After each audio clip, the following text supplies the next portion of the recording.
व्याख्यामुद्रां करसरसिजैः पुस्तकं शङ्खचक्रे बिभ्रद्भिन्नस्फटिकरुचिरे पुण्डरीके निषण्णः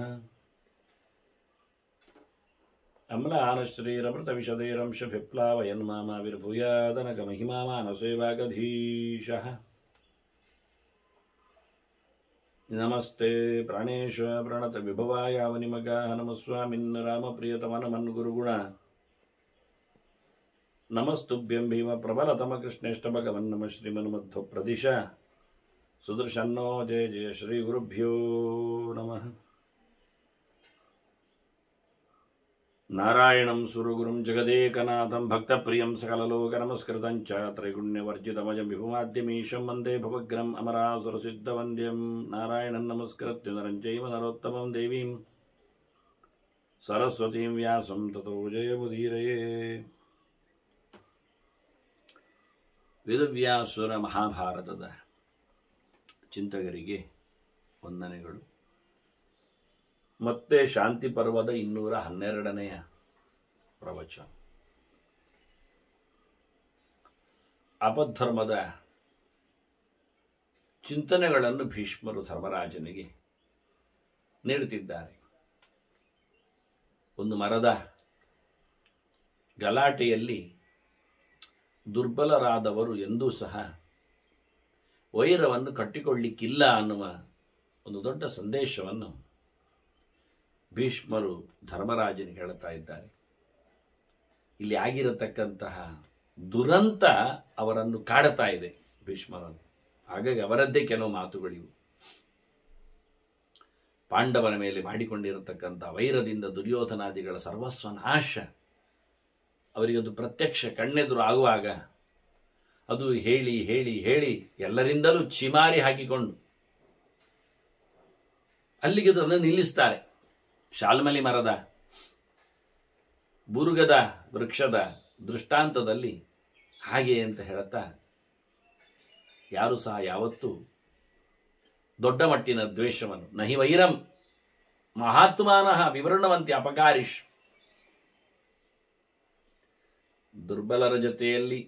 ದುರ್ಬಲರು ಪ್ರಬಲರ ಜೊತೆಯಲ್ಲಿ ಮಾಡಬಾರದ ಸಂಗತಿ ದ್ವೇಷ ವೈರ ಎಲ್ಲ. ದೊಡ್ಡವರೆಲ್ಲ ಯಾವತ್ತೂ ಸಹ ತಮ್ಮ ವಿರೋಧವನ್ನು ಬಿಡಿಸಿ ತೋರಿಸುವುದಿಲ್ಲ. ಅನ್ಯಾಯ ಮಾಡಿದವರ ಹತ್ತಿರದಲ್ಲಿ ಅವರು ವೈರ ಸಾಧನೆ ಮಾಡುವಂತೆ ಕಾಣಿಸಿಕೊಳ್ಳುವುದೇ ಇಲ್ಲ. ನೋಡಿ, ಗಾಳಿ ಕಂಡಾಬಟ್ಟೆ ಅದರನ್ನು ಗಾಳಿ ಹಿಡಿದಿತ್ತು ಮರ, ಅದರದ್ದು ಮಾತೇ ಆಡಲಿಲ್ಲ. ಹಾಗೆ ಇವರು ಸಹ ಶಿಷ್ಟರು, ಒಳ್ಳೆಯವರು, ಬುದ್ಧಿವಂತರು, ಎತ್ತರ ಬೆಳೆದವರು, ಪ್ರಬಲರು ಯಾವತ್ತೂ ತಮ್ಮ ವಿರೋಧವನ್ನು ತೋರ್ಪಡಿಸುವುದಿಲ್ಲ. ಮತ್ತೆ ಶನೈಹಿ ಮಹಾರಾಜ ದರ್ಶಯಂತಿ ಸ್ಮತೆ ಬಲಂ, ಅವರು ತಮ್ಮ ಪರಾಕ್ರಮವನ್ನು ನಿಧಾನಕ್ಕೆ ತೋರಿಸಿಬಿಡುತ್ತಾರೆ, ನಡೆಸಿಬಿಡುತ್ತಾರೆ. ತಮ್ಮ ವಿರೋಧಿಗಳನ್ನು ಸಹ ಮಟ್ಟ ಹಾಕಿಬಿಡುತ್ತಾರೆ. ವೈರಂ ನಕುರ್ವೀತ ನರಹ, ಮನುಷ್ಯ ನಿಜವಾಗಿ ಬುದ್ಧಿ ಇಲ್ಲದವ, ಬುದ್ಧಿಮಂತನಲ್ಲಿ ದುರ್ಬುದ್ಧಿ ಬುದ್ಧಿಜೀವಿನ. ಯಾರು ಒಳ್ಳೆ ತಿಳ್ಕೊಂಡಿದ್ದಾನೆ, ಉಪಾಯ ತಜ್ಞನಿದ್ದಾನೆ, ಅಂಥವನ ಜೊತೆಯಲ್ಲಿಯೂ ಸಹ ದ್ವೇಷ ಮಾಡಿಕೊಳ್ಳಬಾರದು. ಪ್ರಧಾನವಾದ ಬಲ ಬುದ್ಧಿ ಎನ್ನುವುದು ಸತ್ಯ, ಆದರೆ ಅದು ಕಾರ್ಯೋಪಕ್ಕೆ ಬರಬೇಕಲ್ಲ. ಮರೇನು ಬುದ್ಧಿಮಂತಿಗೆ ತೋರಿಸಿತು, ಬೋಳಾಗಿಕೊಂಡಿತು, ಅಲ್ಲಿಂದ ಬಚಾವಾಯಿತು ಅಷ್ಟೇ. ಬೋಳಾಗುವುದಾಗಿ ಹೋಯ್ತಲ್ಲ, ತಾನೇ ಮಾಡಿಕೊಂಡ್ರು ಸಹ ಸ್ವಲ್ಪ ಬಚಾವಾಯಿತು. ಇಲ್ಲಾದರೂ ಉರುಳಿ ಬೀಳ್ತಿತ್ತು, ಒಂದೊಂದು ಉರುಳಿ ಬೀಳಲಿಲ್ಲ, ಬೊಡ್ಡೆಯನ್ನು ಮಾತ್ರ ಉಳಿಸಿಕೊಂಡಿತು ಅಂತ ಅಷ್ಟೇ. ಅದರಿಂದ ಗಾಳಿ ಹೇಳಿದ್ದು ಸರಿ, ನಾನು ಮಾಡುವ ಕೆಲಸ ನೀನೇ ಮಾಡಿಕೊಂಡೆ, ನನ್ನ ಪರಾಕ್ರಮ ನಿನಗೆ ತಾಗಬೇಕಾಗಿಲ್ಲ, ನನ್ನ ಹೆಸರೇ ಸಾಕಾಗಿತ್ತು ನಿನಗೆ, ನನ್ನ ಹೆದರಿಕೆ ನಿನ್ನನ್ನು ಕಳಚಿಕೊಳ್ಳುವಂತೆ ಮಾಡಿದ್ದೆ ಅಲ್ಲ, ಇನ್ನೇನು ಬೇಕು ಅಂತ ಹೇಳಿದ್ದು ಸರಿ. ಅದರಿಂದ ಬುದ್ಧಿಯ ಬಲದಲ್ಲಿ ಅದು ಬದುಕಿ ಉಳಿಯುತ್ತೆ ಎನ್ನುವುದು ಸತ್ಯ.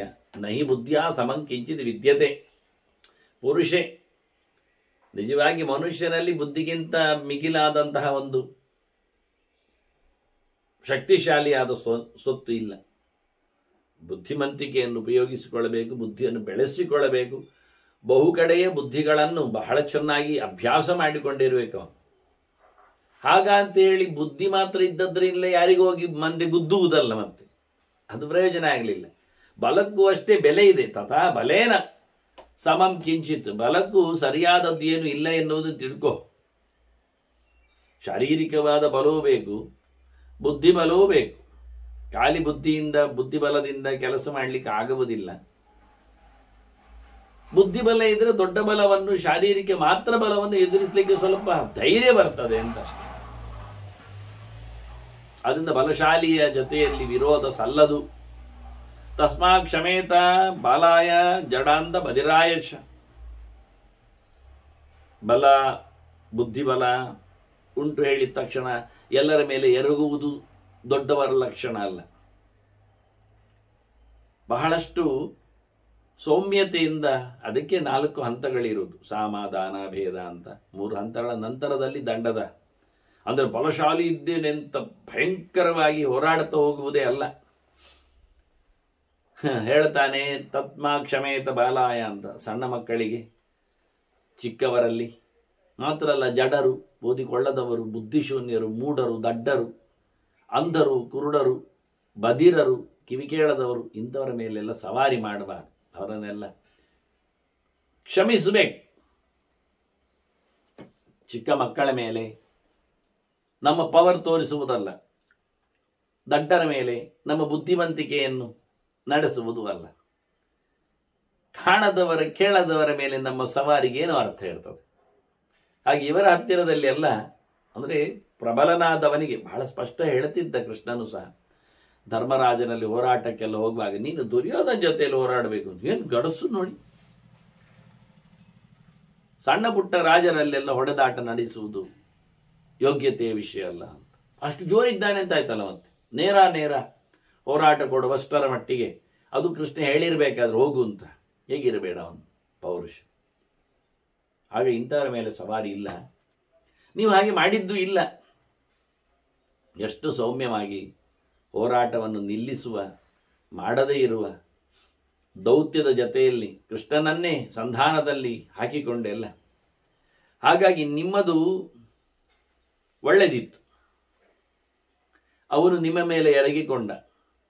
ಬುದ್ಧಿಮಂತರ ಮೇಲೆ, ಬಲವಂತರ ಮೇಲೆ ದುರ್ಯೋಧನಾದಿಗಳ ದೌರ್ಜನ್ಯ ಅದು ಎಲ್ಲೇ ಮೀರಿತ್ತು ಸತ್ಯ.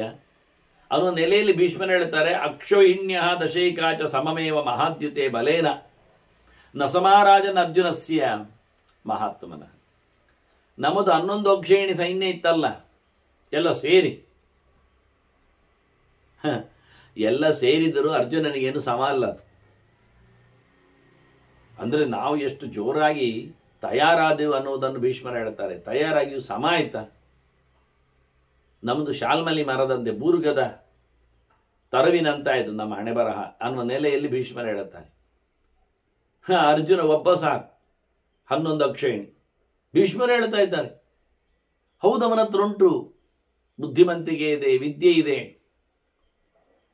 ಆದರೂ ಅದನ್ನು ಇವರೇನು ಹೇಳಿದರು, ಬಲವನ್ನು ಬಾಲರಲ್ಲಿ ಪ್ರಯೋಗಿಸ್ಲಿಕ್ಕಿಲ್ಲ ಅಂತ. ಅವರಿಗೆ ನಾವೆಲ್ಲ ಬಾಲಕರಂತೆ ಆಯಿತು. ಅವರು ಹೊತ್ತು ತಂದಿರತಕ್ಕಂಥ ಪಾಶುಪತಾದಿಗಳೆಲ್ಲ ಇವರ ಮೇಲೆ ಎಗರಿಸಿದ್ರೆ ನಿಮಿಷಾರ್ಧದಲ್ಲಿ ಮುಗೀತಿತ್ತು ಎಲ್ಲ. ಮಾಡೋದಿಲ್ಲ ಅಂದ ಅರ್ಜುನ. ಸಮಬಲರ ಹತ್ರ ಹೋರಾಟ ಮಾಡಲಿಕ್ಕೆ ಅವರಿಗೆ ಅಸ್ತ್ರ ಬಲಗಳು ಗೊತ್ತಿಲ್ಲ, ನಾನು ಹೇಳುವುದಿಲ್ಲ, ಮಾಡುವುದಿಲ್ಲ ಅಂದ ಬಾಲರು ಆ ವಿಷಯದಲ್ಲಿ ತಿಳಿಯದವರು ಅಂತ ಅರ್ಥ. ದಡ್ಡರು ಮತ್ತೆ ಅದರೊಟ್ಟಿಗೆ ಹೇಳಿದ್ದು ಕೇಳದವರು, ಕಿವಿ ಇಲ್ಲ ಅಲ್ಲ, ನೋಡಿದ್ದು ಕಾಣದವರು, ಕಣ್ಣಿಲ್ಲ ಅಲ್ಲ. ಆದರೂ ಅಷ್ಟು ವಿರೋಧಿಗಳು, ಪ್ರತ್ಯಕ್ಷ ವಿರೋಧಿಗಳು, ಶಾಸ್ತ್ರ ಅಪೇತರು. ಇಂತಹ ದೃಷ್ಟಿಯಲ್ಲಿ ಏನು ಹೇಳಲಿಕ್ಕೆ ಆಗ್ತದೆ? ಹಾಗೆ ಅರ್ಜುನ ಮಾಡಿದ್ದು ಸಮ ಅಂತಾರೆ ಇವರು. ಅಷ್ಟು ಅಸಮ ಬಲ ಪರಾಕ್ರಮಿಯಾದ ಅವನೇನು ನಿಹತಾಶ್ಚೈವ ಭಗ್ನಾಶ್ಚ ಪಾಂಡವೇನ ಯಶಸ್ವಿನ ಚರತ ಬಲಮಾಸ್ಥಾಯ ಪಾಕಶಾಸನಿನ ಮೃಧೆ. ಪಾಕಶಾಸನಿನ ಅಂತ ಹೇಳುವ ಮೂಲಕ ಅರ್ಜುನನಿಂದ ಎನ್ನುವುದನ್ನು ಗಟ್ಟಿ ಮಾಡಿದ್ದಾರೆ. ಮೃಧೆ ಅಂದರೆ ಹೋರಾಟದಲ್ಲಿ ಅವನು ಬಹಳ ಚೆನ್ನಾಗಿ ಎಲ್ಲರನ್ನು ಬಡಿದಿದ್ದಾನೆ, ಸಾಯಿಸಿದ್ದಾನೆ ಎನ್ನುವುದು ಸತ್ಯ. ಹೇಗೆ? ಚರತ ಬಲಮಾಸ್ಥಾಯ, ಬಲವನ್ನು ಇಟ್ಟುಕೊಂಡವ ಹೋರಾಟ ಮಾಡಿದ್ದಾನೆ ಅಂತ. ಈಗ ಬಲೇನ ಸಾಕಿತ್ತಾದ್ರೆ ಬಲವನ್ನು ಇಟ್ಟುಕೊಂಡು ಅಂತ ಹೇಳುವ ಮೂಲಕ ಬಲ ಭೀಮಸೇನ ಎನ್ನುವುದು ಗೊತ್ತು ನಮಗೆ ಅಲ್ವಾ. ಹಾಗಾಗಿ ಚರತ ಬಲಮಾಸ್ಥಾಯ ಪಾಕಶಾಸನಿನ ಮೃದೆ ನಿಹತಃ ಅಂತ ಇದೆಲ್ಲ ಬೇಕು ಅಂತ ಹೇಳೋ ಕ್ರಮ. 11 ಅಕ್ಷೋಹಿಣಿ ಸೈನ್ಯವನ್ನು ಮುಗಿಸಿದವ ಅರ್ಜುನ ಅಂತ ಹೇಳಿದರೆ ಅಲ್ಲ ಗೊತ್ತು ಎಲ್ಲರಿಗೆ. 6-5 ಲೆಕ್ಕಾಚಾರದಲ್ಲಿ ಸತ್ಯ ಬೇಕಾದರೆ, ಇನ್ನು ಚಿಲ್ಲರೆ ಎಲ್ಲ ಬಿಟ್ಕೊಂಡ್ರು. ಭೀಮಸೇನ 6 ಅಕ್ಷೋಹಿಣಿ, 5 ಅಕ್ಷೋಹಿಣಿ ಅರ್ಜುನ ಅಂತ ಕ್ರಮ 11ರಲ್ಲಿ. ಮತ್ತು ಉಳಿದವರು ಸೇರಿ ಉಳಿದದ್ದು ಚಿಲ್ಲರೆ. ಅಲ್ಲಿ ಕೇವಲ 11 ಅಂತ ಗಟ್ಟಿ ಬಂದದ್ದಲ್ಲ, ಉಳಿದ ಚಿಲ್ಲರೆ ಲೆಕ್ಕ ಇಲ್ಲದ್ದು ಉಂಟು ಸುಮಾರು. ಕೃಷ್ಣನ ನಾರಾಯಣಿ ಸೈನ್ಯ ಎಲ್ಲ ಇದ್ದಾಗೆ ಲಕ್ಷಗಟ್ಟಲೆ ಮಕ್ಕಳು.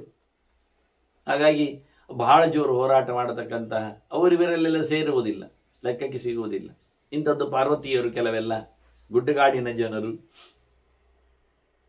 ಅಂಥವರನ್ನೆಲ್ಲ ಉಳಿದ ಚಿಲ್ಲರೆಯವರು ಹೊಡೆದಾಕಿದ್ದು. ಧೃಷ್ಟದ್ಯುಮ್ನ, ನಕಲ ಸಹದೇವರು, ಅಭಿಮನ್ಯು ಇಟ್ಟುಕೊಂಡು, ಸಾತ್ಯಕಿ ಇವರನ್ನೆಲ್ಲ ಇಟ್ಟುಕೊಂಡು ಬಹಳಷ್ಟು ದೊಡ್ಡ ಮಟ್ಟಿನ ಉಳಿದ ಸೈನ್ಯಗಳ, ಚಿಲ್ಲರೆ ಸೈನ್ಯಗಳ, ಗಟ್ಟಿ ಸೈನ್ಯಗಳು ಇವರದ್ದೇ ಮುಗಿದೋಗಿದೆ ಅಂತ ಕೊಟ್ಟದ್ದು ಅಂತ ಲೆಕ್ಕ. ಅದನ್ನು ಇಲ್ಲಿ ಹೇಳುವುದಿಲ್ಲ. ಯಾಕೆ ಕೇಳಿದರೆ, ಹೇಳುವಾಗ ಅದನ್ನು ಗುಟ್ಟಾಗಿ ಹೇಳಿತು. ಓವರ್ಲುಕ್ ಮಾಡಿದರೆ, ಮೇಲಿಂದ ಮೇಲೆ ನೋಡಿದರೆ ಅರ್ಜುನನಿಂದ ಸಂಹಾರ ಆಗಿದೆ ಅಂತ ಭೀಷ್ಮನ ವಾಕ್ಯದಲ್ಲಿಯೂ ಆಗುತ್ತೆ, ಉಳಿದ ಕಡೆ ನೋಡಲಿಕ್ಕೆ ಬರುತ್ತೆ ಅಂತ ಹೆಮ್ಮೆಯೂ ಹಾಗೆ ಲೋಕದಲ್ಲಿ. ಆದರೆ ನಿಜವಾಗಿ ಕ್ರೆಡಿಟ್ ಇದ್ದದ್ದು ಹೆಚ್ಚು ಭೀಮನಿಗೆ. ಭಯಂಕರ ಸಂಹಾರ ಮಾಡಿದ್ದು ಭೀಮ, ಹೆಚ್ಚು ಮಾಡಿದ್ದವನೇ. ಇನ್ನು ಘಟೋತ್ಕಜನು ಸೇರಿದ್ದಾನೆ ಒಟ್ಟಿಗೆ ರಕ್ಕಸರ ಪಡೆಯನ್ನು ಮುಗಿಸುವಲ್ಲಿ ಅಲ್ಲ. ಆನೆ ಪಡೆಗಳನ್ನು, ಕುದುರೆ ಪಡೆಗಳನ್ನೆಲ್ಲ ಮುಗಿಸುವುದರಲ್ಲಿ ಭೀಮಸೇನನದ್ದೇ. ಕುದುರೆಯಾದರೂ ಸಹದೇವನ ಕೊಲ್ಲರೆಲ್ಲ ಬರ್ತಿದ್ರು, ಆನೆ ಪಡೆಗಂತೂ ಯಾರು ಬರ್ತಿರಲಿಲ್ಲ. ಇದರಿಂದ ಬಹಳ ಚೆನ್ನಾಗಿ ಈ ಶ್ಲೋಕ ಮಾತಾಡುವಾಗ ಭೀಷ್ಮರ ಅಭಿಪ್ರಾಯ ಒಳಗಿಂದ ಚರತ ಬಲಂ ಆಸ್ಥಾಯ ಅಂತ, ಬಲನನ್ನು ಭೀಮಸೇನನನ್ನು ಇಟ್ಟುಕೊಂಡೇ ಪಾಕಶಾಸನಿನ ಮೃದೇನಿಯತಾಹ ಅಂತ. ಅರ್ಜುನನಿಂದ ಪಾಕಶಾಸನ ಅಂದರೆ ಯಾರೋ ಒಬ್ರಿಗೆ ಹೇಳಿದರು, ವಿಷಯ ಸತ್ಯವೇ, ಅಡುಗೆಯಲ್ಲಿ ಎಕ್ಸ್ಪರ್ಟು ಅಂತ. ಅಲ್ಲ, ಅಡುಗೆಯಲ್ಲಿ ಎಕ್ಸ್ಪರ್ಟ್ ಅಂದರೆ ಭೀಮಸೇನ ಇದ್ದದ್ದು ಹೊರತು ಅಡುಗೆ ಮಾಡಿದ್ದು ಇಲ್ಲಿ ಅಜ್ಞಾತ ನಗರದಲ್ಲಿ, ವಿರಾಟನ ಪಾಳೆಯದಲ್ಲಿ.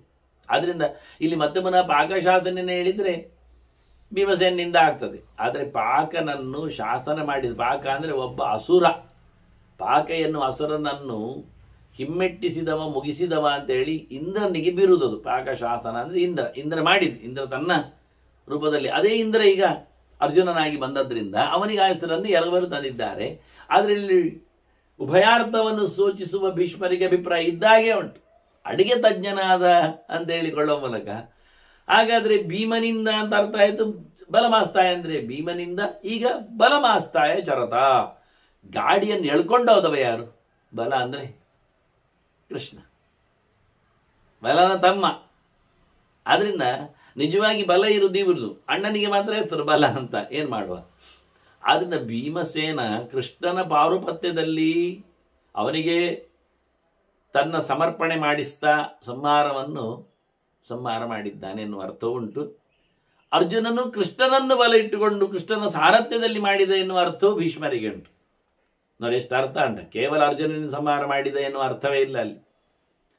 ಅರ್ಜುನನಿಗೆ ಭೀಮನು ಬೆಂಬಲನಾಗಿದ್ದ, ಅರ್ಜುನನಿಗೆ ಕೃಷ್ಣನು ಸಾರಥಿಯಾಗಿ ಬಲ ಕೊಟ್ಟಿದ್ದ ಎನ್ನುವ ಅರ್ಥವನ್ನು ತಂದಿದ್ದಾರೆ. ಅದರೊಟ್ಟಿಗೆ ಭೀಮಸೇನನು ಸಂಹಾರ ಮಾಡಿದ್ದಾನೆ, ಭೀಮಸೇನನು ಕೃಷ್ಣನ ಅನುಗ್ರಹದಿಂದ ಮಾಡಿದ್ದಾನೆ ಅಂತ. ಪೂರ್ವಾರ್ಧದಲ್ಲಿಯೂ ನಿಹತಾಶ್ಚೈವ ಭಗ್ನಾಶ್ಚ ಪಾಂಡವೇನ ಯಶಸ್ವಿನ. ನೋಡಿ, ಅಲ್ಲಿ ಅರ್ಜುನೇನ ಹೇಳಲಿಲ್ಲ, ಹೇಳಬಹುದಿತ್ತು. ಪಾಂಡವ ಶಬ್ದ ಹಾಕುವ ಮೂಲಕ ಪಾಂಡುಪುತ್ರ ಭೀಮನು ಪಾಂಡುಪುತ್ರ.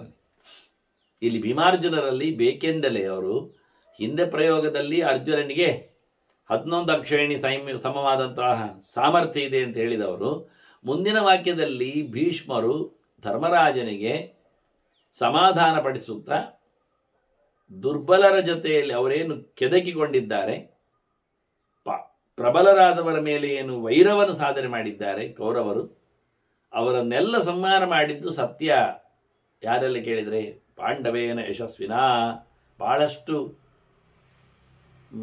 ಪ್ರಖ್ಯಾತನಾದವನು. ಅಲ್ಲ, ಅರ್ಜುನ ಪ್ರಖ್ಯಾತನೋ ಭೀಮಸೇನ ಪ್ರಖ್ಯಾತನೋ?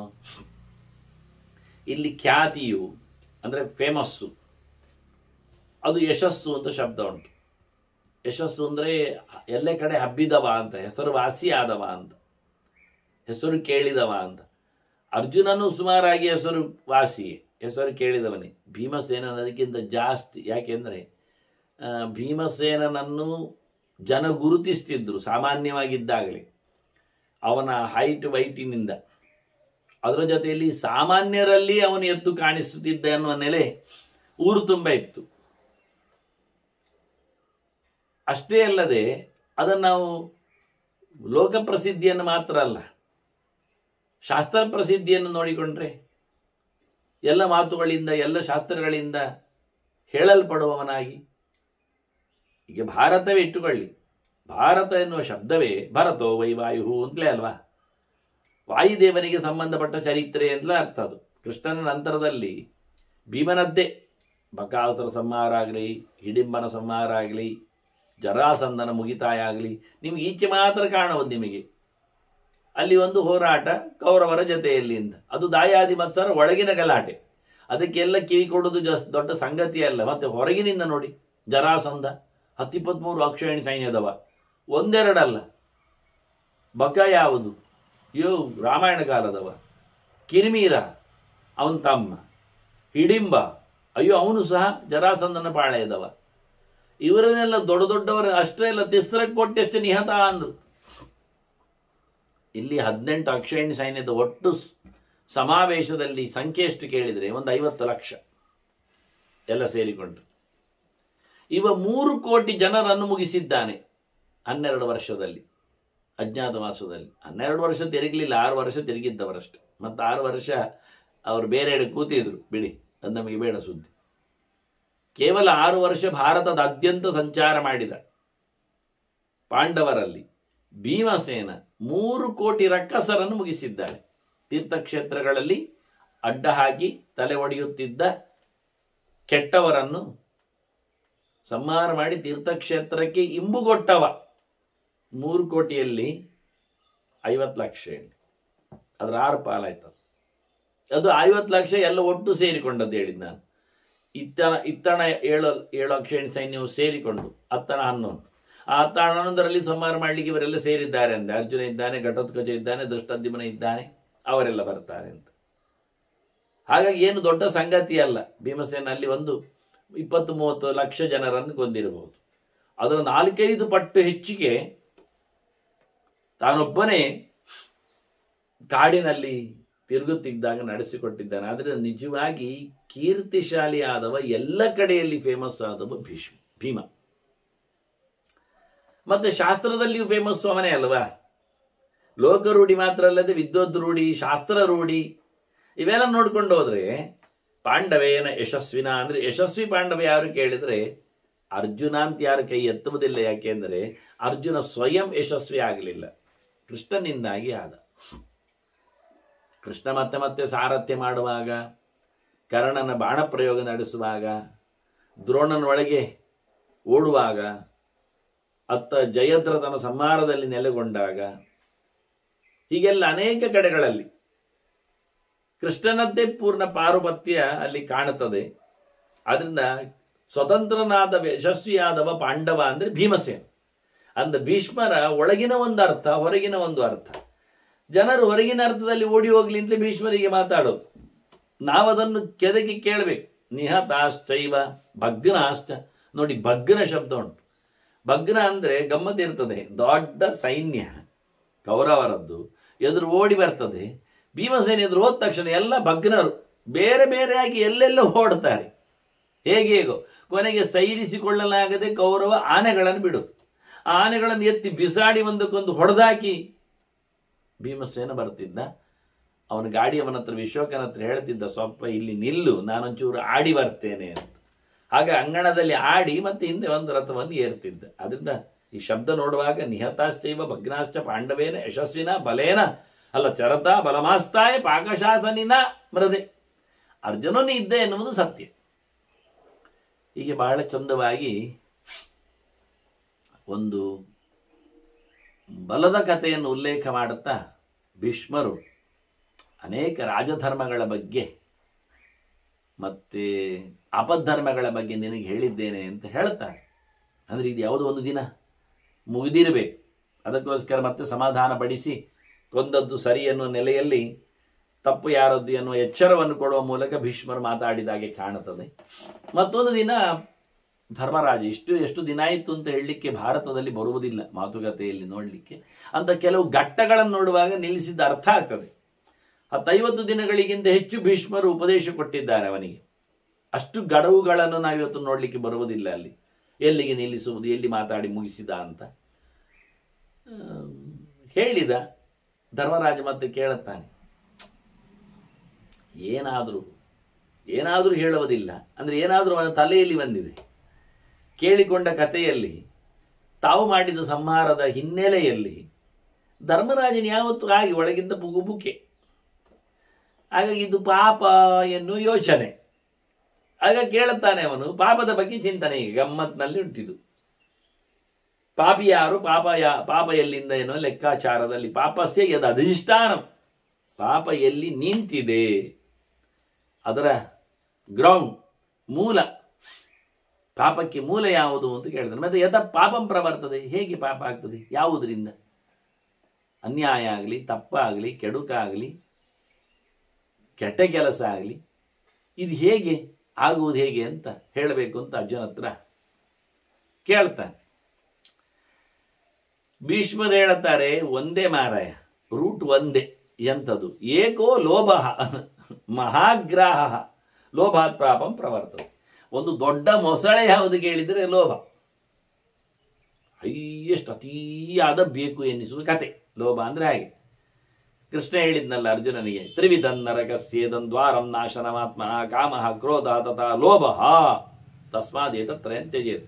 ನರಕದ 3 ಹೆಬ್ಬಾಗಿಲು ಯಾವುದು ಕೇಳಿದರೆ, ಹೆಬ್ಬಾಗಿಲು ಹೇಳುವುದಿಲ್ಲ ಅವರು, ಕಿಂಡಿ ಅಂತ ಹೇಳುತ್ತಾರೆ. ಆದರೆ ಅಲ್ಲಿಯೇ ಆ ಕಿಂಡಿಯನಿಗೆ ಹೆಬ್ಬಾಗಿಲು ಮಾಡಿದ್ದಾರೆ. ಹೋಗಿ ಹೋಗಿ ಗುದ್ದಿ ಅಗಲ ಮಾಡಿ ಜನರ ಮುದ್ದೆ ಹೋಗ್ಲಿಕ್ಕೆ ಹೋಗಿ ಕಾಮ ಕ್ರೋಧ ಲೋಭ. ಅದು ಏನು ಮತ್ತೆ ನೋಡು, 3 ಇದ್ದದ್ದು ಒಂದಾಗುವುದು ಹೇಗೆ ಅಂತ ಮತ್ತೆ ಕೇಳುವ. ಭೀಷ್ಮರು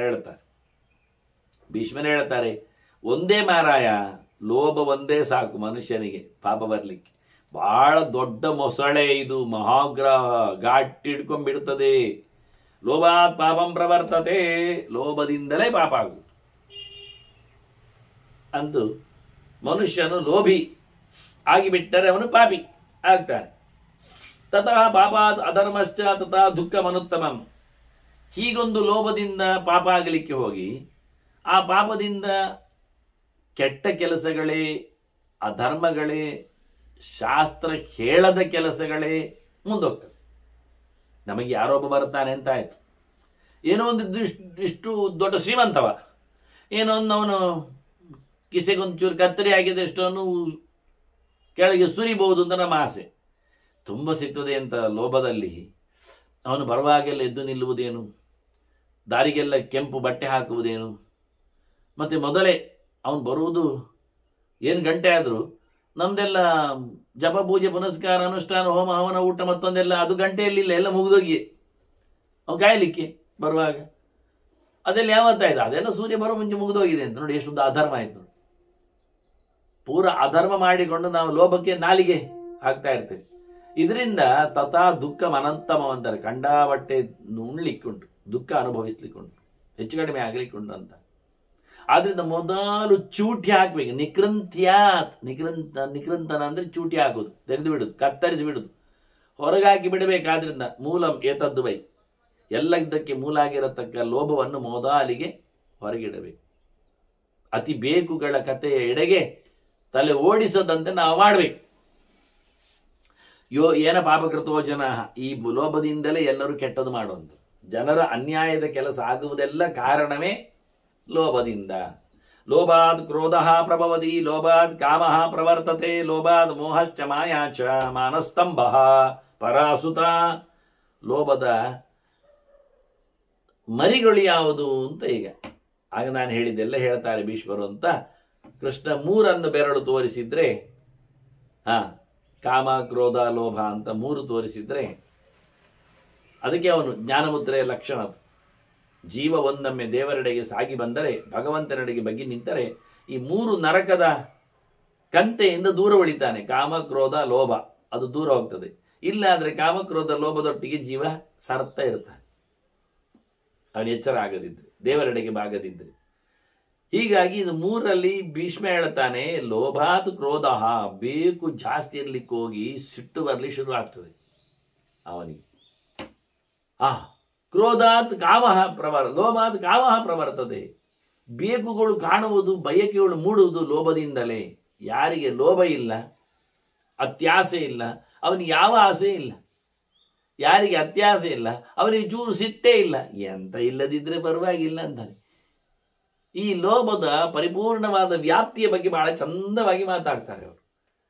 ಲೋಭ ಹೆಚ್ಚಾಗಲಿಕ್ಕೆ ಹೋಗಿ ಅವನಿಗೆ ಏನು ಮಾಡೋದು ಗೊತ್ತೇ ಆಗುವುದಿಲ್ಲ. ಮೋಹ ಅಂದ್ರೆ ಒಂದು ರೀತಿಯಿಂದ ಅಜ್ಞಾನ, ಶೂನ್ಯತೆ, ಬುದ್ಧಿಯಲ್ಲಿ ಮಸುಕು, ಗೊತ್ತಾಗದೇ ಇರುವುದು, ತಪ್ಪು ಮಾಡಿದ್ನ ಸರಿ ಮಾಡಿದ್ನ ಎನ್ನುವ ಎಚ್ಚರ ತಪ್ಪಿರುವುದು. ಮತ್ತೆ ಮಾಯಾಚಾರ, ಲೋಭ ಬಂದ ತಕ್ಷಣ ಕಪಟ ಶುರುವಾಗ್ತದೆ, ಮೋಸ ಮಾಡಿ ಶುರುವಾಗ್ತದೆ. ಅಂಕೆಯನ್ನು ಬದಲಿಸುವುದೇನು, ಚಿತ್ರವನ್ನು ತಿರುಗಿಸುವುದೇನು, ಪುಟವನ್ನು ಹಾರಿಸುವುದೇನು, ಮಾತನ್ನು ತಪ್ಪಿಸುವುದೇನು, ಯಾವ ನೆಲೆಯಲ್ಲಿ ಮೋಸ ಮಾಡಲಿಕ್ಕೆ ಬರ್ತದೆ. ಅತಿ ಮಾರಾಟದಿಂದ ದುಡ್ಡು ಹೆಚ್ಚು ಬರಲಿಕ್ಕೆ ಯೋಚನೆ ಮಾಡಿಕೊಂಡು ಚಹಾ ಹುಡಿಗೆ ಮರದ ಹುಡಿಯನ್ನು ಸೇರಿಸ್ತಾರೆ ಎಲ್ಲ ಹೇಳ್ತಾರಲ್ಲ. ಅಥವಾ ಸಕ್ಕರೆ ಹುಡಿಯನ್ನೇ ಹಾಕಿರಲಿ, ಆದರೆ ಅದರ ರೇಟ್ ಹೆಚ್ಚು ಕಡಿಮೆ ಉಂಟಲ್ಲ, ನುಂಗ್ಲಿಕ್ಕೆ ಸಿಗುತ್ತಲ್ಲ. ಹಾಗೆ ಮೋಸ, ಎಲ್ಲಿ ನೋಡಿದರಲ್ಲಿ ಮೋಸ ಮಾಡುದು. ಮತ್ತೆ ಮಾನಸ್ತಂಭ, ಮರ್ಯಾದೆ ಬಿಡುವುದು, ಅಭಿಮಾನ ಶೂನ್ಯತೆ, ಸ್ವಾಭಿಮಾನ ಇಲ್ಲ. ಕೇಳ್ತಾರೆ ಅದ್ದಿ ಅಂತದ ಬೇರೆ, ದುಡ್ಡು ಮಾಡ್ಲಿಕ್ಕೆ ಹೋದವನಿಗೆ ಅದೆಲ್ಲ ಕೇಳಲಿಕ್ಕಿಲ್ಲ ಅಂತ. ಸ್ವಂತ ತನವನ್ನೇ ಕಳ್ಕೊಂಡಿರ್ತಾನೆ. ಪರಾಸುತ, ಇನ್ನೊಬ್ಬರಿಗೋಸ್ಕರ ಬದುಕ್ತಾನೆ, ಇನ್ನೊಬ್ಬರು ದುಡ್ಡಿನಲ್ಲಿ ನೋಡ್ತಾನೆ. ಓಸಿ, ಪರಾಸುತ ಅಂದ್ರೆ ಓಸಿ ಅಂತ ಅರ್ಥ.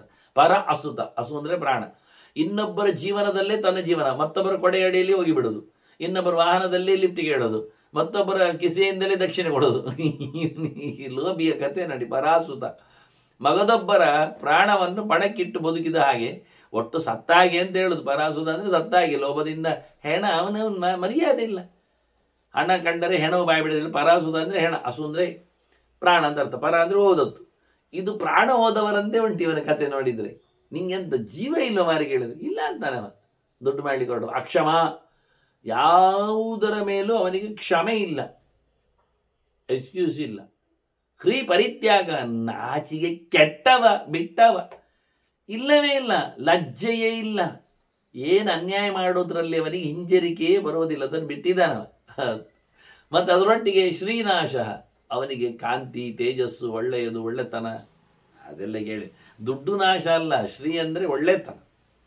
ಯಾರು ಬರುವುದಿಲ್ಲ ಅವನ ಹತ್ತಿರದಲ್ಲಿ. ಧರ್ಮ ಸಂಕ್ಷಯ, ಧರ್ಮ ಅಂತೂ ಪೂರಾ ಸತ್ತಿದೆ. ಸಂಪೂರ್ಣ ಕೊಲೆ ಮಾಡಿದ್ದಾನೆ ಧರ್ಮವನ್ನು. ಮಾಡುವುದೇ ಇಲ್ಲ, ತೋರಿಸಿಕೊಡುವುದೇ ಇಲ್ಲ, ಎಂಥದ್ದಕ್ಕೂ ಬರುವುದೇ ಇಲ್ಲ ಅವನು. ಅಭಿಧ್ಯ, ಮತ್ತು ದಿನಾ ಚಿಂತೆ ಅವನಿಗೆ. ಧ್ಯಾನ ಅಂದರೆ ಧ್ಯಾನ, ಅಭಿ ಅಂದರೆ ನಿರಂತರ, ಪೂರ್ಣ, ಎಲ್ಲದರ ಮೇಲೆ ಚಿಂತೆ, ಯಾರ ಮೇಲೂ ನಂಬಿಕೆ ಇಲ್ಲ.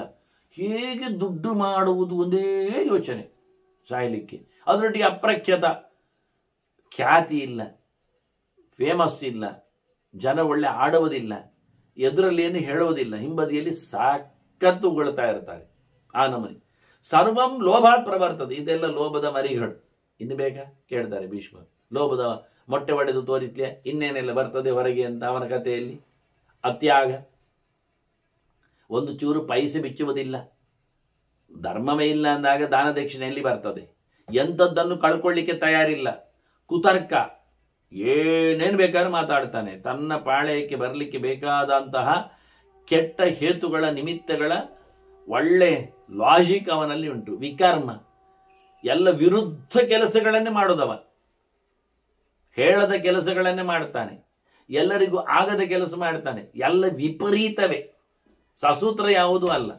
ಕುಲವಿದ್ಯಾ ಮದಶ್ಚೈವ ರೂಪೈಶ್ವರ್ಯ ಮದಸ್ತದ. ಇನ್ನವರ ಬೂಟು ನೋಡ್ಬೇಕಾ ನೀವು?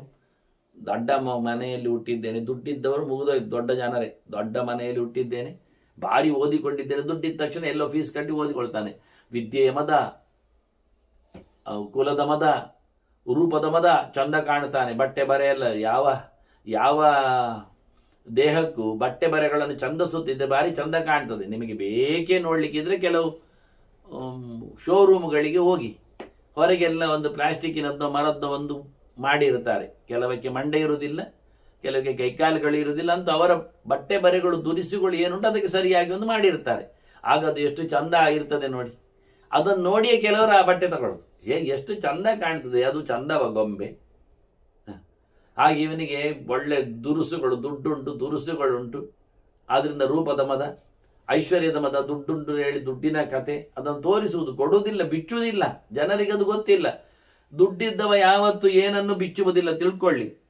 ಎಷ್ಟು ನೀವು ಪ್ರದಕ್ಷಿಣೆ ಬಂದ್ರು, ಕಾಲಿಗೆ ಎರಗಿದ್ರು, ಎಷ್ಟು ಹೊಗಳಿದ್ರು, ಯಾಕೆ ಅವನಿಗೆ ಗೊತ್ತುಂಟು ಇದು ಬಂದದ್ದೇ ಆ ಸ್ವಾಮಿ ಪಿಂಕ್ಲಿಕ್ಕೆ ಅಂತ. ಅದನ್ನು ಬಿಚ್ಚುವುದೇ ಇಲ್ಲ. ಯಾರಲ್ಲಿ ನಿಜವಾಗಿ ದುಡ್ಡಿನ ರಾಶಿ ಇಲ್ಲ ಅಂಥವನೇ ಎಲ್ಲವನ್ನು ಕೊಡುವುದು. ಯಾಕೆ ಅವನಿಗೆ ಕೊಟ್ಟೇಗ ಅಭ್ಯಾಸ. ಅವನು ಹಿಡಿದು ಗೊತ್ತಿಲ್ಲ, ಗಂಟು ಮಾಡಿ ಗೊತ್ತಿಲ್ಲ, ಮೂಟೆ ಕಟ್ಟಿ.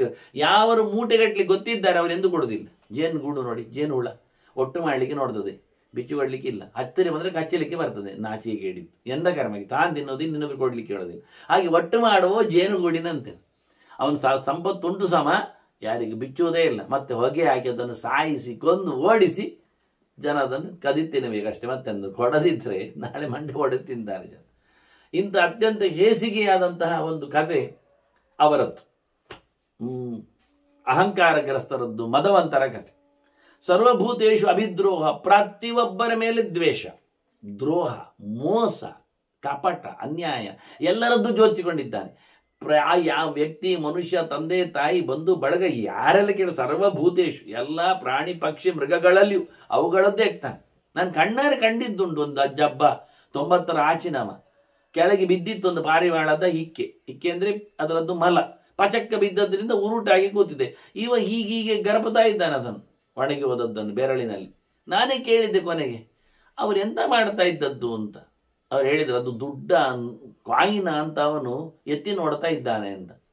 ಸಾಯಲಿಕ್ಕೆ ಹೊರಟಿದ್ದಾನೆ, ಅದರ ಆಚೆಗೆ ನಿಂತಿದ್ದಾನೆ. ಆದರೂ ₹1 ಮೇಲಿನ ಆಸೆ ಅವನಿಗೆ, ಪಾವಲಿಯ ಮೇಲೆ. ಸುಮಾರು ವರ್ಷ ಆಯ್ತಿದ್ದು ನಾನು ನೋಡಿದ ಕತೆ, 40-50 ವರ್ಷದ ಹಿಂದಿನ ಕತೆ ಇತ್ತು. ಹೀಗೆ ಮನುಷ್ಯ ಎಷ್ಟು ಜೋರಿದ್ದಾನೆ. ಸರ್ವಭೂತೇಶು ಅಭಿದ್ರೋಹ, ಸರ್ವಭೂತೇಶು ಅಸತ್ಕೃತಿ, ಪ್ರತಿಯೊಬ್ಬರಿಗೂ ಅನ್ಯಾಯವೇ ಮಾಡುದು, ಕೆಟ್ಟದೇ ಮಾಡುದು. ಕೆಟ್ಟದಾಗ್ಲಿ ಅಂತೇಳಿ ಅವನ ಗಮನ, ಬೇಗ ಅವ್ರು ಸತ್ತರೆ ಒಳ್ಳೆದಿತ್ತು, ಯಾಕೆ ಅದು ದುಡ್ಡು ನಂಗೆ ಬರ್ತದೆ ಅಂತ. ಇನ್ನು ಕರ್ಮ, ಬಂಧು ಬಳಗದವರನ್ನು, ಮನೆ ಮಂದಿಯನ್ನು ಸಾಯಲಿಕ್ಕೆ, ಹಾಳಾಗಲಿಕ್ಕೆ, ಕೈಕಾಲು ಮುರಿಲಿಕ್ಕೆ ಎಲ್ಲ ಕಾಯ್ತಾನೆ. ಅವರಿಗೆ ಅನ್ಯಾಯ ಮಾಡುತ್ತಾನೆ, ಅವರಿಗೆ ಮಾಟಕೃತ್ರಿಮೆಗಳನ್ನು ಮಾಡಿಸಿ ಅವರದ್ದೇನು ದುಡ್ಡು ದೋಚಲಿಕ್ಕೆ ನೋಡ್ತಾನೆ. ಸರ್ವಭೂತೇಶು ಅವಿಶ್ವಾಸ, ಯಾರ ಮೇಲೆ ನಂಬಿಕೆ ಇಲ್ಲ. ಕೈ ಹಿಡಿದುಕೊಂಡ ಹೆಂಡತಿ ಮಕ್ಕಳ ಮೇಲೆ ನಂಬಿಕೆ ಇರುವುದಿಲ್ಲ ಅವನಿಗೆ. ಅವರವರಲ್ಲೇ ಲೋಭಿಗಳಾಗಿರುವವರಲ್ಲಿ ಅವರವರಿಗೆ ಪೂರ್ತಿ ವಿಶ್ವಾಸ ಇಲ್ಲ ಒಳಗಿಂದ. ಇಡೀ ಲೋಕವನ್ನು ನೋಡಿಕೊಳ್ಳುವವರವರದ್ದೇನು ಮಾಡ್ಲಿಕ್ಕೆ ಬರ್ತದೆ. ಸರ್ವಭೂತೇಶು ಅನಾರ್ಜವ, ಎಲ್ಲರ ಮೇಲೆಯೂ ಸಹ ಪಿತೂರಿ ಇವನಂತ.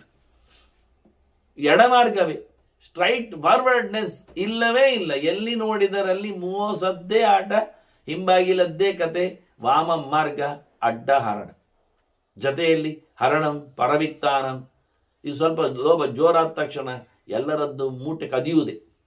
ಇನ್ನೊಬ್ಬರ ಸೊತ್ತಿನ ಅಪಹಾರ, ಪರ ದಾರಾಭಿಮರ್ಶನ, ಮತ್ತೊಬ್ಬರ ಹೆಂಡಿರ ಬಲಾತ್ಕಾರ, ವಾಗ್ವೇಗ, ಬಿರುಸು ಮಾತು, ಭಯಂಕರ ಬಾಯಿ ಎದುರು, ಮಾತೆದುರು, ಜೊತೆಯಲ್ಲಿ ಮನೋವೇಗ, ಸಿಕ್ಕಾಬಟ್ಟೆ ಯೋಚನೆಗಳು, ಬೇಡದಿದ್ದೆಡೆಗೆ ಓಡ್ತದೆ ಮನಸ್ಸು. ಜೊತೆಯಲ್ಲಿ ನಿಂದಾವೇಗ, ಒಂದು ಬೈಲಿಗೆ ಶುರು ಮಾಡಿದರೆ ನಾನ್ ಸ್ಟಾಪ್. ಯಾಕೆ ದುಡ್ಡೇ ಸುತ್ತುವುದವನ ಬಾಯಲ್ಲಿ, ಮೋರೆಯಲ್ಲಿ, ಮಂಡೆಯಲ್ಲಿ ಎಲ್ಲ. ಜೊತೆಯಲ್ಲಿ ಉಪಸ್ಥ ವೇಗ, ಇವನಿಗೆ ಹಸಿವು, ಇದು ಉದರ ವೇಗ ಮತ್ತೆ ಉಪಸ್ಥ ವೇಗ, ಲೈಂಗಿಕ ಕಾಮುಕತೆ ಭಯಂಕರ. ದುಡ್ಡಿದ್ದವರಿಗೆ ಹಾಗೆ ಎಲ್ಲಿ ಹೊಟ್ಟೆ ಎಲ್ಲಿ ಇಡುವುದು ಅಂತ, ಎಲ್ಲಿ ಮಾಟೆ ಮಾಡಿ ತೂರಿಸುವುದು ಅಂತ. ಇದು ಬಿಟ್ಟರೆ ಇನ್ನೇನಿಲ್ಲ, ಗಂಟು ಕಟ್ಟುವ ಕತೆ. ನೋಡಿ ಇತ್ತೀಚೆಗೆ ಒಬ್ಬರದ್ದು 150 ಕೋಟಿ ಕರೆನ್ಸಿ. ನೀವೇ ಯೋಚನೆ ಮಾಡಿ ಹೇಗಿರ್ತದೆ ಅಂತ. ಎಷ್ಟು ಡಬ್ಬಿಗಳಾಯಿತು, ಎಷ್ಟು ಕಟ್ಟುಗಳಾಯಿತು ಯೋಚನೆ ಮಾಡಿ. ಅದು ಓಲ್ಡ್ ನೋಟ್ಸ್ಗಳೆಲ್ಲ ಇವತ್ತಿದ್ದೆ. ಹಾಗಾದ್ರೆ ಎಷ್ಟಾಗಬೇಡ. ಏನು ಮಾಡ್ತಾನೆ ಪ್ರತಿನಿತ್ಯವ? ಇದನ್ನು ಉಲ್ಲೇಖ ಮಾಡಿದ್ರು. ಇದು ಸತ್ಯ ವಿಷಯಗಳೆಲ್ಲ. ಭಾರತ ಯಾವತ್ತು ಮಾತಾಡಿದ್ರು ಲೋಭಿಯ ಕತೆ ಅಂತ. ಹೊಟ್ಟೆ ತಿನ್ನುವುದು ಎಂತ ಗೊತ್ತಿಲ್ಲ, ಯಾವ ಕಡೆಯಲ್ಲಿ ಕಾಮನ ಕತೆ ಉಂಟು ಗೊತ್ತಿಲ್ಲ. ಲೈಂಗಿಕತೆ, ಅತಿಯಾದ ಲೈಂಗಿಕತೆ, ಅತಿಯಾದ ತಿನ್ನುವ ಕತೆ, ಏನೇನು ಯಾರ್ಯಾರದ್ದು ಕದ್ದು ತಿನ್ನುವ ಕತೆ. ಮೃತ್ಯುವೇ ಕಷ್ಟ ದಾರುಣ, ಸಾಯ್ಲಿಕ್ಕೆ ಹೋಗುದು. ಮತ್ತೆ ಒಂದು ಪೈಸೆ ಕಮ್ಮಿ ಆದ ತಕ್ಷಣ ಅಯ್ಯೋ ಸತ್ತೇ ಹೋದೆ, ಅಯ್ಯೋ ಸತ್ತಂತೆ ಆಯ್ತು, ಈ ಆತ್ಮಹತ್ಯೆ ಮಾಡಲಿಕ್ಕೆ ಪ್ರಯತ್ನಿಸ್ತಾನೆ. ಆತ್ಮಹತ್ಯೆ ಮಾಡಿದ ದುಡ್ಡು ಬರ್ತದೆ. ಪ್ರಯೋಜನ ಇಲ್ಲ ಅಂತಾನೆ. ಈ ನಮೂನೆ ಸಾವು ನೋವುಗಳ ಸಂಕಟದ ಈರ್ಷೆ ಎಲ್ಲರ ಮೇಲೆ ಅವನಿಗೆ ಬಹಳಷ್ಟು ಕಿಚ್ಚು, ಹೊಟ್ಟೆ ಕಿಚ್ಚು, ಮಿಥ್ಯ, ಸುಳ್ಳು ಅಪವಾದಗಳು, ಸುಳ್ಳು ಹೇಳುದು ನಿಜವಾಗಿ ವಿಷಯ ಅಲ್ಲ. ಎಷ್ಟು ಸಾಧ್ಯ ಉಂಟು ಅಷ್ಟು ಸುಳ್ಳು ಹೇಳುತ್ತಾನೆ. ಅದ್ರ ಜೊತೆಯಲ್ಲಿ ಸುಳ್ಳು ಬಾಯಿಗೊಂದು, ಮಾತಿಗೊಂದು, ಹಂತಗೊಂದು ಸುಳ್ಳು, ಪ್ರತಿಯೊಂದು ಕಡೆಯಲ್ಲಿ ಈರ್ಷ್ಯ, ವೇಗ, ಮತ್ತೆ ರಸವೇಗ, ನಾಲಿಗೆ ಚಾಪಲ, ನೆಕ್ಕಿ ತಿನ್ನುವುದು, ಬಾಯಿ ಹಾಕಿ ಬಿಡುದು, ಹೋದ ತಕ್ಷಣ ಕೊಟ್ಟ ತಕ್ಷಣ ನುಂಗಿ ಆಯ್ತು, ಮುಕ್ಕಿ ಆಯ್ತು, ಹಿಡಿದಾಯ್ತು, ಮುಟ್ಟಿ ಆಯ್ತು, ಅಂತ ಚಾಪಲ. ಇನ್ನು ಶ್ರೋತ್ರ ಚಾಪಲ, ಶ್ರೋತ್ರ ವೇಗ, ರಹಕ್ಕ ವಾರ್ತೆ ಕೇಳಬೇಕು, ಎಂತಾಯ್ತು, ಅಲ್ಲಿ ಎಂತಾಯ್ತು, ಅವ್ರ ದುಡ್ಡು ಎಷ್ಟು, ಅದೆಲ್ಲಿ ಹೋಯ್ತು, ಅಲ್ಲಿ ಎಲ್ಲಿ ಇಡಿ ಬಂದ, ಇದೇ ಕತೆ ಹೊರತು. ಈ ನಮೂನೆ ಕುತ್ಸ, ಎಲ್ಲರನ್ನು ಬೈತಾನೆ, ಎಲ್ಲರನ್ನು ಹಂಗಿಸ್ತಾನೆ. ವಿಕತ್ತ, ತನ್ನನ್ನೇ ತಾನು ಹೊಗಳಿಕೊಳ್ಳುವುದು. ಮಾತು ಸರಿಯ, ಇನ್ನೊಬ್ಬರ ಏಳಿಗೆಯನ್ನು ಒಂದು ಚೂರು ಒಪ್ಪುವುದಿಲ್ಲ. ಅವರು ನನ್ನವಲ್ಲ, ನಾನು ಹೇಳಿದ ಕೇಳೋದಿಲ್ಲ, ನನಗೆ ಅವನು ಇಷ್ಟ ಇಲ್ಲ, ನನಗಾಗೋದಿಲ್ಲ. ಅದಕ್ಕಾಗಿ ಬೇಡದಿದ್ದ ಕೆಲಸ, ಅಕರ್ಮ, ದುಷ್ಕರ್ಮ, ಕೆಟ್ಟ ಕೆಲಸ, ಮಾಡಬಾರದ ಕೆಲಸ, ಅನ್ಯಾಯ, ಸಾಹಸ ಆಗ್ತದ ನೋಡುವುದು. ಭಯಂಕರ ಇದು. ಆಗ್ತದ ನೋಡುವುದುಂಟಲ್ಲ, ಈ ಎರಡು ನಾಲಿಗೆಯವರಿಗೆ ಭಾರಿ ಜೋರದು. ಆಗ್ತದ ನೋಡುವುದು, ಸಾಹಸ. ಎಲ್ಲಿ ಬೇಕಾದರಲ್ಲಿ ನೋಡುವ, ಆಗ್ತದ ನೋಡುವ, ಬರಲಿ, ಯಾರ ಸೊತ್ತಾದ್ರೆ ಯಾರ ಅಪ್ಪನ ಗಂಟೆಯನ್ನು ಹೇಳಿಕೊಳ್ಳುವ ರೀತಿಯಲ್ಲಿ ಸಾಹಸ. ಮತ್ತೆ ಜಾತವು ಬಾಲ್ಯೇಚ್ಛ ಕೌಮಾರೆ ಯೌವನೇಚ್ಛಾಪಿ ಮಾನವ ನ ತ್ಯಜಂತಿ ಆತ್ಮ ಕರ್ಮೈಕಂ ಜೀರ್ಯತ. ಸತ್ತೇ ಹೋಗ್ತಾನೆ ಪುಣ್ಯಾತ್ಮ, ಆದರೂ ಲೋಭ ಅವನದ್ದು ಸಾಯುವುದಿಲ್ಲ. ಪಿಟ್ಟಾಸಿ, ಅತ್ಯಾಸೆಯವ, ದುರಾಸೆಯವ. ನೋಡಿ, ಇದು ಮಾತಾಡುವಾಗ ಹೊತ್ಕೊಂಡು ಬಂದದ್ದು ಕತೆ ಬಹಳ ಚೆನ್ನಾಗಿತ್ತು. ಭೀಷ್ಮರ ಹತ್ತಿರದಲ್ಲಿ ವಿಷಯ ಅದುವೇ. ಬಿಡಿಸಿ ನೋಡಿದ್ರೆ ನೋಡಿ, ಬೇಕೆನ್ನುವುದು ತಪ್ಪ ಅಲ್ಲಪ್ಪ.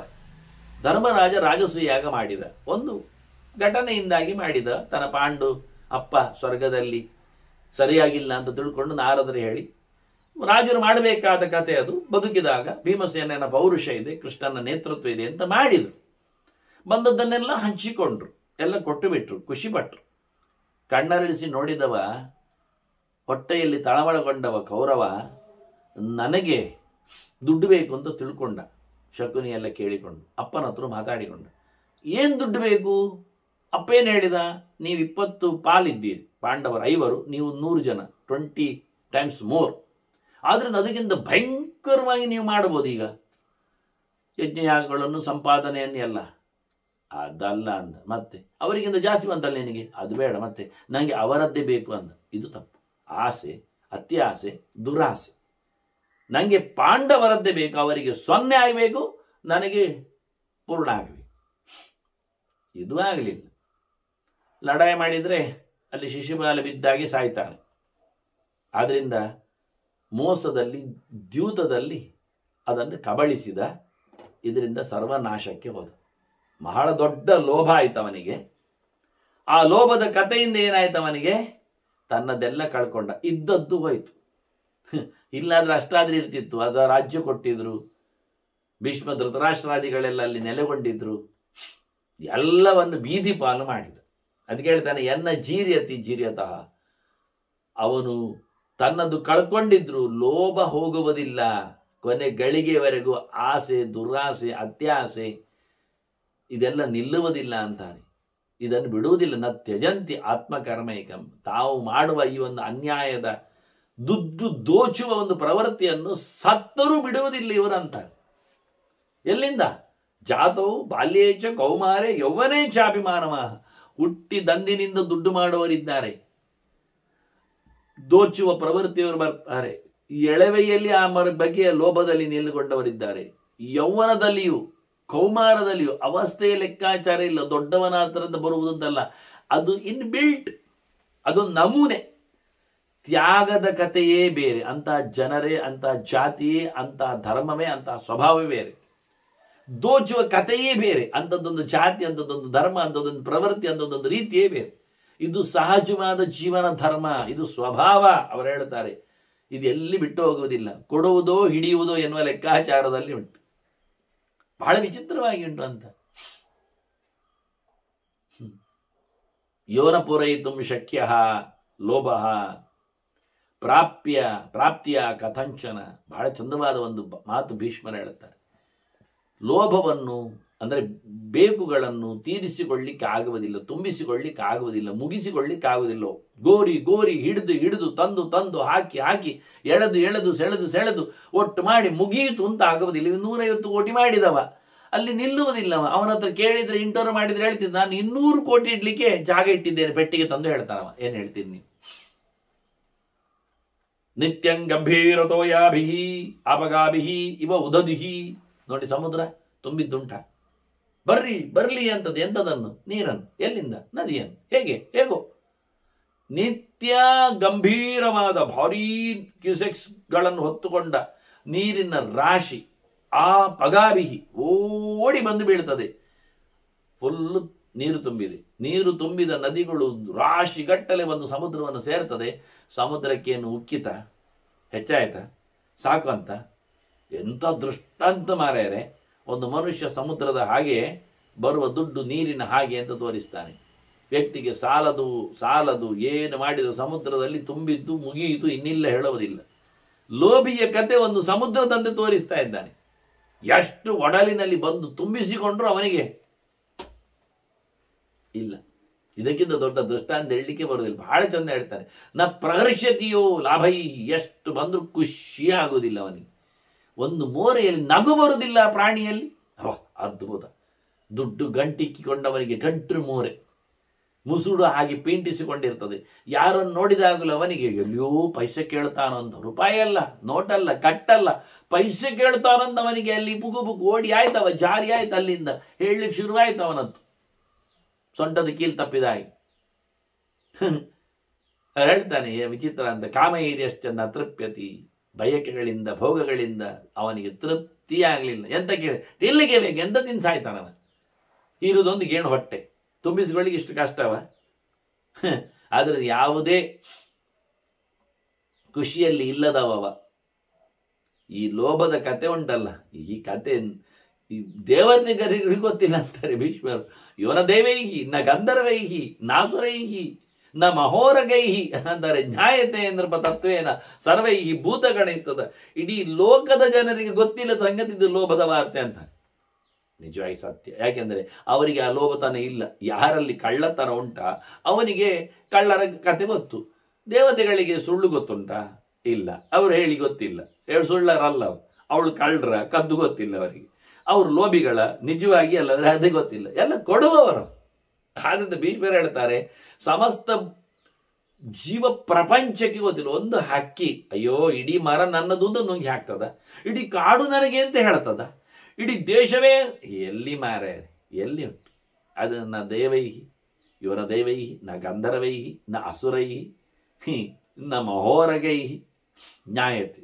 ನೃಪ ತತ್ವೇನ ಸರಿಯಾಗಿ ಲೋಭದ ಒಂದು ಡಿಫಿನಿಷನ್, ಲಕ್ಷಣ, ವ್ಯವಸ್ಥೆ ಯಾರಿಗೆ ಗೊತ್ತಿಲ್ಲ ಮಾರಾಯ ಅಂತಾನೆ. ಸಲೋಭ ಸಹ ಮೋಹೇನ ವಿಜೇತವ್ಯ ಜಿತಾತ್ಮನ. ಕಂಟ್ರೋಲ್ ಅಂತಾನೆ. ಮನಸ್ಸು ಹದ್ದುಬಸ್ತಿನಲ್ಲಿ ಇಟ್ಟುಕೊಂಡು ಭಗವಂತನ ಎಚ್ಚರ ಸಂಪಾದನೆ ಮಾಡಿಕೊಂಡು ದೇಹದ ಮೇಲೆ ಮಮತೆಗಳನ್ನು ಕಮ್ಮಿ ಮಾಡಿಕೊಂಡಾಗ ಮನುಷ್ಯ ಸಹಜವಾಗಿ ಅದನ್ನು ಬಿಡಲಿಕ್ಕೆ ಬರ್ತದೆ. ಬಿಡುಮಾರ, ಲೋಭ ಬರಬಾರದು. ಲೋಭವನ್ನು ಗೆಲ್ಲಬೇಕಂದ್ರೆ ಲೋಭ ನಮ್ಮನ್ನು ಗೆಲ್ಲುವುದಲ್ಲ, ಆಳುವುದಲ್ಲ. ನಾವು ಲೋಭದ ದಾಸರಾಗುವುದಲ್ಲ. ಲೋಭವನ್ನು ಮೋಹದ ಜೊತೆಯಲ್ಲಿ, ತಪ್ಪಿನ ಜೊತೆಯಲ್ಲಿ, ಅಜ್ಞಾನದ ಜೊತೆಯಲ್ಲಿ ಸಂಶಯ ಇಲ್ಲದೆ ಪರಿತ್ಯಾಗ ಮಾಡಬೇಕಂತ. ಡಂಬ ದ್ರೋಹಶ್ಚ ನಿಂದಾಚ ಪೈಶೂನ್ಯಂ ಮತ್ಸರಸ್ತದ ಭವಂತೇತಾನಿ ಕೌರವ್ಯ ಲುಬ್ಧಾನಾಂ ಅಕೃತಾತ್ಮನಾಂ. ಸರಿಯಾಗಿ ಓದಿಕೊಳ್ಳದವರ, ದೇವರ ಸೇವೆಗೆ ನಿಲ್ಲದವರ, ಮನಸ್ಸನ್ನು ಪಕ್ವ ಮಾಡಿಕೊಳ್ಳದವರ, ದೇಹದ ಮೇಲೆ ಲಾಲಸೆ ಹೊಂದಿ ನುಂಗ್ಲಿಕ್ಕೆ ನಿಂತವರ, ಕಡುಲೋಭಿಗಳ ಕಥೆಯಲ್ಲಿ ಆಡಂಬರ ಇರ್ತದೆ, ಬೂಟಾಟಿಕೆ ಇರ್ತದೆ, ಮತ್ತೊಬ್ಬರ ಮೇಲಿನ ದ್ವೇಷ ದ್ರೋಹ ಕಾಣುತ್ತದೆ. ಯಾವತ್ತು ಎಲ್ಲರನ್ನು ನಿಂದೆ ಮಾಡುತ್ತಾನೆ, ಚಾಡಿ ತರಲೆ, ಮತ್ತೊಬ್ಬರ ಕಿವಿ ಹಿಂಡುವುದು, ಕಿವಿ ಕಚ್ಚುವ ಕೆಲಸ, ಹೊಟ್ಟೆ ಕಿಚ್ಚು ಅಂದ್ರೆ ಹೊಟ್ಟೆ ಕಿಚ್ಚು. ಇವೆಲ್ಲ ಅವರಲ್ಲಿ ಇರತಕ್ಕಂಥ ಗುಣಗಳು, ಪಂಚಗುಣಗಳು. ಡಂಬ, ದ್ರೋಹ, ನಿಂದೆ, ಪೈಶೂನ್ಯ, ಮತ್ಸರ, ಇದು ಪಂಚಾತ್ಮವ. ಆ ಲೆಕ್ಕದಲ್ಲಿ ಪಂಚರಾಗಲಿಕ್ಕೆ ತೊಂದರೆ ಅಲ್ಲವ. ಸುಮಹಾಂತ್ಯಪಿ ಶಾಸ್ತ್ರಾಣಿ ಧಾರಯಂತಹ ಬಹುಶ್ರುತ ಚೇತ್ತಾರ ಸಂಶಯಾನಾಂಚ ಕ್ಲಿಶ್ಯಂತಿ ಇಹ ಅಲ್ಪಬುದ್ಧಯ. ಲೋಭದ ಬೆನ್ನ ಹಿಂದೆ ಹೋದವರಲ್ಲಿ, ಲೋಭಿಗಳಲ್ಲಿ ಎಂಥದ್ದಿರ್ತದೆ ಹೇಳಿದ್ರೆ ಎಷ್ಟು ಓದಿಕೊಂಡಿದ್ದರೂ ಉಪಯೋಗಕ್ಕೆ ಬರುವುದಿಲ್ಲ, ಎಷ್ಟು ಕೇಳಿಕೊಂಡಿದ್ದರೂ ಅವರು ಲೋಭಿಗಳಾಗದೆ ನಿಲ್ಲುವುದಿಲ್ಲ, ಎಷ್ಟು ಇನ್ನೊಬ್ಬರ ಬಗ್ಗೆ ಹೇಳಿಕೊಳ್ಳಿಕ್ಕೆ ಅವರಿಗೆ ಗುರುತರ ಬಂದಿದ್ರು ಕ್ಲಿಶ್ಯಂತೆ ಅಂತ. ಆದ್ದರಿಂದ ಇದು ಪಂಡಿತರನ್ನು ಬಿಟ್ಟಿದೆ ಅಂತ ಹೇಳಿಕೊಳ್ಳುವುದು ಬೇಡ. ಓದಿಕೊಂಡವರನ್ನು ಆವರಿಸಿದೆ, ಕೇಳಿಕೊಂಡವರನ್ನು ತಬ್ಬಿದೆ, ಹೇಳಿಕೊಳ್ಳುವವರನ್ನು ಮುಟ್ಟಿದೆ. ಮೂರು ಮುಖ ಅಧ್ಯಯನದಲ್ಲಿ. ಏನು ಕೇಳಿದರೆ ಕೇಳಬೇಕು ಪಾಠ, ಅದನ್ನು ಹೊತ್ತುಕೊಳ್ಳಬೇಕು, ಕಿವಿಯಲ್ಲಿ ಮಾತ್ರ ಕೇಳುವುದಲ್ಲ, ಮನಸ್ಸಿಗೆ ತರಿಸಬೇಕು, ಆನಂತರದ್ದು ಮತ್ತೊಬ್ಬರಿಗೆ ಹೇಳಬೇಕು. ಇದು ಮೂರು ಮುಖ ಪಾಠದ ಕಥೆ ಅಂದರೆ ಹಾಗೆ, ಕೇಳುವುದು, ತಿಳಿಯುವುದು, ತಿಳಿಸುವುದು. ಈ ನಮೂನೆ ಇದ್ದವರು ಸಹ ಲೋಭಿಗಳಾಗಿದ್ದರೆ ಲೋಭ ಎನ್ನುವುದು ಅಂಥವರನ್ನು ಸಹ ಕಾಡುತ್ತದೆ, ಹಿಡಿತದೆ, ಬಹಳ ಜೋರಾಗಿ ತೊಂದರೆ ಕೊಡುತ್ತದೆ. ಅಂಥವರಿಂದ ಸಮಾಜಕ್ಕೆ ಎಷ್ಟು ತೊಂದರೆ ಇದೆ ಎನ್ನುವುದನ್ನು ಇನ್ನು ಲೋಭಿಗಳ, ತಿಳಿದ ಲೋಭಿಗಳ ಕಥೆಯಲ್ಲಿ ದಡ್ಡರು ಬಿಡಿ ಅಂತಾನೆ. ತಿಳ್ಕೊಂಡ್ರು ಅಂದರೆ ವಿದ್ವಾಂಸಮಪಿ ಅದು ಕರ್ಷತಿ ಹೇಳಿದ ಹಾಗೆ, ಲೋಭ ತಿಳಿದವರನ್ನು ಘಾಸಿಗೊಳಿಸುವುದರಲ್ಲಿ ಇಲ್ಲ, ತಪ್ಪಲ್ಲ, ಅದರಿಂದ ಕಂಟ್ರೋಲ್ ಮಾಡಲೇಬೇಕು, ಅವನು ಜಿತಾತ್ಮನಾಗಲೇಬೇಕು ಅಂತ ತಾತ್ಪರ್ಯ. ಹಾಗಾಗಿ ಕೌರವರೆಲ್ಲ ಬುದ್ಧಿಶೂನ್ಯರಲ್ಲ, ಅಲ್ಲೆಲ್ಲ ಕೂತವರೆಲ್ಲ ಕರ್ಣ ಶಕುನಿಯವರೆಲ್ಲ ಸೊನ್ನೆಯವರಲ್ಲ.